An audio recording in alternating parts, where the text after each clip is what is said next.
மத்திய சென்னை தொகுதிக்குட்பட்ட அந்த வாக்கு எண்ணும் மையமான லயோலா கல்லூரியிலிருந்து நமது செய்தியாளர் தமிழரசி இணைந்திருக்கிறார். அவரிடம் விவரங்களை கேட்டு பெறலாம். தமிழரசி, லயோலா கல்லூரியை சுற்றி என்னென்ன பாதுகாப்பு ஏற்பாடுகள் செய்யப்பட்டிருக்கிறது? வாக்குச்சாவடி முகவர்களுக்கு என்னென்ன அறிவுறுத்தல்கள் வழங்கப்பட்டிருக்கு?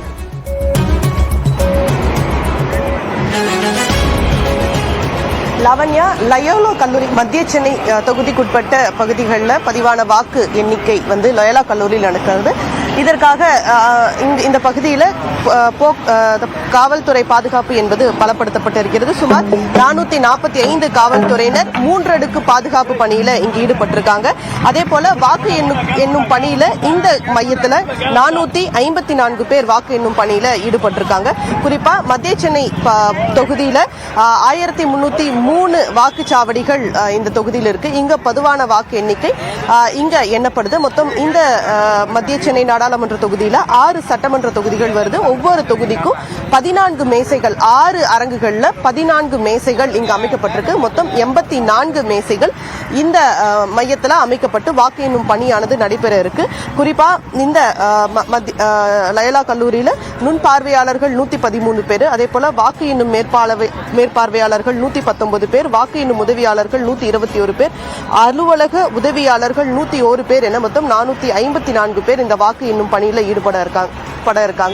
குறிப்பா இப்ப காலையில, அதாவது இங்க வரக்கூடிய பணியாளர்களுக்கு 3 பணி வழங்கல் 3 வகையில வழங்கப்படும். குறிப்பா ஒரு வாரத்திற்கு முன்பாக யார் யாருக்கெல்லாம் இந்த பணியில் ஈடுபடுறாங்க அப்படிங்கிற ஃபர்ஸ்ட் ரேண்டமைசேஷன் நடந்தது.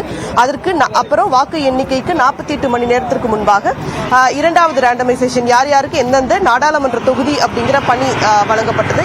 இப்போது வாக்கு எண்ணும் பணியில ஈடுபடக்கூடிய ஊழியர்களுக்கு எந்தெந்த டேபிள்ல அவங்களுக்கு வேலை அப்படிங்கிற தேர்ட் ரேண்டமைசேஷன் இப்போ நடந்துகிட்டு இருக்கு. இதற்கு பிறகு அவர்கள் 8 மணிக்கு சரியா வாக்கு எண்ணும் பணியில ஊழியர்கள் ஈடுபட இருக்காங்க. காலையில 5 மணியிலிருந்தே ஊழியர்கள் மற்றும் முகவர்கள் வாக்கு எண்ணும் மையத்திற்கு வர தொடங்கி இருக்காங்க. காவல்துறையினர் அவர்களுக்கு பாஸ், அனுமதி சீட்டு, அரசாங்கத்தால தேர்தல் ஆணையத்தால வழங்கப்பட்ட அனுமதி சீட்டு இருந்தால் மட்டுமே அவர்கள் உள்ளே அனுமதிக்கப்படுறாங்க. இதை தவிர்த்து முகவர்களுக்கு தொடர்ந்து அறிவுறுத்தல்கள் வழங்கப்பட்டு வருது. குறிப்பா முகவர்களுக்கு பென்சில், பேனா, நோட் பேட், ஸ்கேல் இது மட்டும் எடுத்து செல்ல, ஸ்டேஷனரி ஐட்டம்ஸ் மட்டும் எடுத்து செல்ல அனுமதி வழங்கப்படுது. வேற ஏதாவது எலக்ட்ரானிக் ஐட்டம்ஸ் இருந்தா ஸ்டோர் ரூம்ல கொடுத்துட்டு போகணும் அப்படிங்கிற தொடர்ந்து அறிவுறுத்தல்கள் வழங்கப்பட்டு வருது. தொடர்ந்து காவல்துறை உயர் அதிகாரிகள், மாவட்ட தேர்தல் நடத்தும் உயர் அலுவலர்கள் தொடர்ந்து இந்த பகுதியில் ஆய்வு மேற்கொண்டு வராங்க. இங்க மேற்கொள்ளப்பட்டிருக்கக்கூடிய பாதுகாப்பு ஏற்பாடுகள் மற்றும் வாக்கு எண்ணும் முன்கட்ட பணிகள் உள்ளிட்டவை தொடர்ந்து ஆய்வு செய்யப்பட்டு வருது. அதே போல இந்த வாக்கு எண்ணும் மையத்தில் மொத்தம் 300 சிசிடிவி கேமராக்கள் பொருத்தப்பட்டிருக்கு. குறிப்பா ஸ்ட்ராங் ரூம், அதே போல அலுவலக நுழைவாயில் உள்ளிட்ட இடங்கள், அதே போல ஒவ்வொரு டேபிளுக்கும் சிசிடிவி கேமராக்கள் பொருத்தப்பட்டு இந்த வாக்கு எண்ணும் பணியானது கண்காணிக்கப்பட்டு வருது. குறிப்பா இந்த தொகுதியில மத்திய சென்னை தொகுதியில திமுக சார்பில் தயாநிதி மாறன் போட்டியிட்டாரு. அதே போல அதிமுக தனது கூட்டணி கட்சியான தேமுதிகக்கு இந்த தொகுதியை கொடுத்திருந்தது. அந்த அடிப்படையில் பார்த்தசாரதி இங்க தேமுதிக சார்பில் களம் கண்டாரு. அதே போல பாஜக சார்பில் வினோஜ் பி செல்வம் இந்த தொகுதியில போட்டியிட்டு இருக்காங்க. குறிப்பா இந்த தொகுதியை எடுத்துக்கணும் அப்படின்னா தமிழகத்துல பதிவான வாக்குகள்ல குறைந்த அளவிலான வாக்கு சதவிகிதம் பதிவான இடம் அப்படின்னு மத்திய சென்னை குறைந்த அளவில் மட்டுமே வாக்கு சதவிகிதம் பதிவாகி இருக்கு.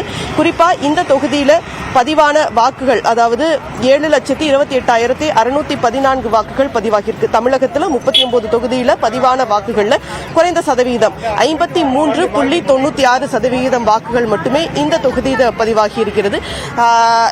இந்த அடிப்படையில் இன்னும் சற்று நேரத்தில் இங்க, அதாவது காலை 8 மணி அளவில் தபால் வாக்குகள் எண்ணப்பட இருக்கு. நம்ம இப்போ பார்க்கலாம். காவல்துறையினர் தொடர்ந்து இங்க வரக்கூடியவர்களை அவர்களுடைய வாகனங்களை எங்க பார்க்கிங் பண்ணணும், அதே போல அவர்களுக்கு அனுமதி சீட்டு இருக்கா உள்ளிட்ட அனைத்தும் பரிசோதனை செய்த பிறகு இங்க அனுமதிக்கப்பட்டு வராங்களாம்.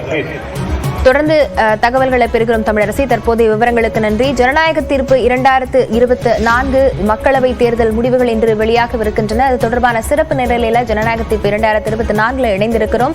சென்னையின் முக்கிய தொகுதிகளான மத்திய சென்னை மற்றும் தென் சென்னை தொகுதிகளுடைய கள நிலவரங்களை பார்த்தோம்.